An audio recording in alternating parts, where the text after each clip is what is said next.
हम आ गए हैं चार्ट के ऊपर। अब देखते हैं कि पिछले वीक के अंदर क्या हुआ था और इस वीक के अंदर क्या होगा। पहले तो मैं आपको डायरेक्शन बता दूं, नेक्स्ट वीक की डायरेक्शन मैं आपको शेयर करता चलूं, फिर हम बात करेंगे कि पिछले वीक के अंदर क्या हुआ था। जिस तरीके से मैंने आपको 169,500 का लेवल बताया था कि जो आपके पास एक ब्रेकआउट का काम कर रहा था और वो वहां से आपके पास ब्रेक हुआ है और वहां से जाके मार्केट ने आपके पास 174,000 को टच किया है आपके। अब हम बात करेंगे कि 174,000 ये जो आपके पास लेवल है 174,000, ये आपके पास लेवल अब मेजर रेजिस्टेंस का काम करेगा। 174,500 से ऊपर ब्रेक करती है मार्केट और डेली क्लोज दे देता है 175 तक अराउंड, तो आपके पास एक और बुलिशनेस देखी जाएगी और फिर आपके पास सेकंड टारगेट, फर्स्ट टारगेट जो होगा वो 179,000 का होगा। जिस तरीके से मैंने आपको पहले नीचे से हम चले तो अगर वहां से मैंने आपको ये चीज कन्वे की थी कि आपके पास पहला टारगेट 158 से मैंने बोला था कि 169 का टारगेट होगा 169,000 का, और मार्केट ने 169,500 ब्रेक करके हमारा सेकंड टारगेट को अचीव किया जो कि 174,000 का था। अब थर्ड टारगेट जो मैं बता रहा हूं आपके पास 179,200 का टारगेट है। ये मार्केट का जब होगा आपके पास कवर, जब आपके पास ये रेजिस्टेंस लेवल जो मेजर रेजिस्टेंस है 174,500 से लेके आपके 175,000 का, आपको एक नेक्स्ट मूव देखा जाएगा। फिर 179 का टारगेट आपके पास हिट होगा और फिर 180 से ऑल टाइम हाई की तरफ मार्केट अपने आप को लेके जाने पे कवर करेगी। अब मेजर सपोर्ट, इमीडिएट सपोर्ट की बात करें तो आपके पास वो इमीडिएट सपोर्ट आपके पास 171,500 की है कि आप 171 से लेके 172,000 के दरमियान इमीडिएट सपोर्ट है ये, कि आपके पास यहाँ पे मार्केट सस्टेन करती है और फिर ऊपर इसके लेवल्स पे देती है आपके पास, तो वो मार्केट के लिए बेहतरी है।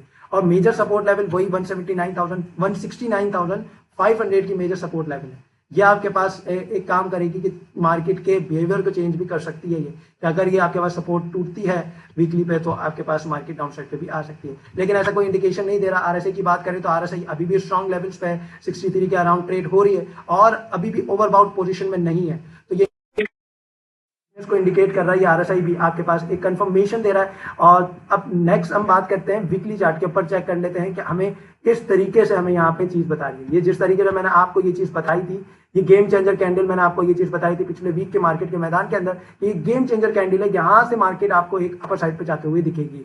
अभी भी मार्केट ने देखे अपना एक मेजर रेजिस्टेंस, वीकली का भी मेजर रेजिस्टेंस ये आप देख रहे होंगे, इस कैंडल का हेड और इस कैंडल का दोनों बिल्कुल एक मेजर रेजिस्टेंस 174,500 से 175,000 के दरमियान एक जोन है कि जहां आपके पास ये टूटता है तो आपको एक अच्छा लेवल्स आपको देखने को मिलेंगे।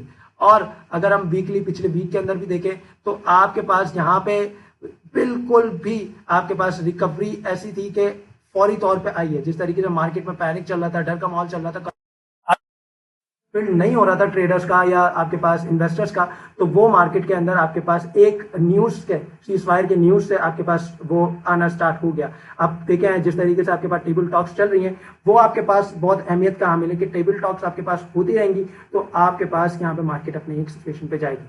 और एक और चीज है कि अगर आपके पास कोई स्टेटमेंट आ जाता है और वो बिल्कुल मार्केट के हक में होता है तो आपके पास कल पॉसिबिलिटी है कि मार्केट होल्ड भी हो और अपर साइड पे खुले।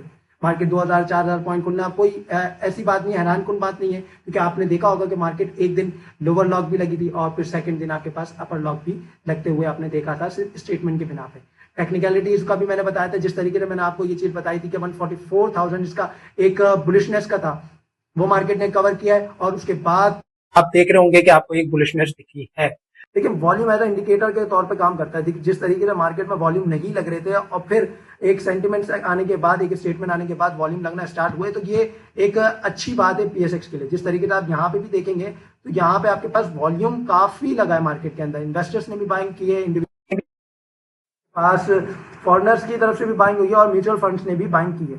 अब याद रखें कि बिल्कुल ग्रीडी नहीं होना, आपने यहाँ पे आपको एक जोन मिलेगा, सेलिंग रखनी है, थोड़ी प्रॉफिट टेकिंग लाजमी करनी है। देखिए स्विंग ट्रेडर और ट्रेडर आपके पास प्रॉफिट्स पे ही काम करते हैं। इन्वेस्टर का माइंड क्या होता है कि साल, 2 साल, 5 साल, 6 साल, लेकिन आपके पास स्विंग ट्रेडर और ट्रेडर शॉर्ट टर्म प्रॉफिट इनको आपके पास एक अच्छा जोन देता है। मिसाल के तौर पे आपने ओजीडीसी से प्रॉफिट अर्न कर लिया तो किसी और में स्विच कर जाना है। ऐसा नहीं है कि आपको टारगेट भी अचीव होगा जो आपने अपने टारगेट रखा है और फिर भी लेकिन आप वो स्टॉक्स को अभी भी होल्ड करके बैठे। स्विंग ट्रेडर और ट्रेडर प्रॉफिट टेकिंग लास्ट भी करते रहे, ब्रेक रेजिस्टेंस लेवल पे तो 50% तो प्रॉफिट टेकिंग करें, ताकि मार्केट अगर रियल ब्रेकआउट देती है तो आप वहां से बाइंग कर सकते हैं, ताकि आपकी प्राइस एवरेज आउट भी हो जाएगी। लेकिन अगर मार्केट वहां से आपके पास फेक ब्रेकआउट देके और आप ट्रैप हो गए स्मार्ट मनी कॉन्सेप्ट के थ्रू, तो आपके पास के पास कम आ जाएगी। स्विंग ट्रेडर और ट्रेडर्स की बात करें, इन्वेस्टर अकुमुलेशन जारी रखें, थोड़ा थोड़ा करके बाइंग करते रहें, लेकिन उन स्टॉक्स के अंदर जो आपके पास पोटेंशियल रखते हैं। और अगर आपने हमारा premium client VIP signal group join करना है तो आप वो भी ज्वाइन कर सकते हैं, जो नंबर पर रब्ता कर सकते हैं, और आपको इसमें सर्विसेज सारी पे मिलती हैं। मैं जो एनालिसिस करता हूँ वो भी सर्विसेज आपको यहाँ पे इन्फॉर्म की जा रही होती है।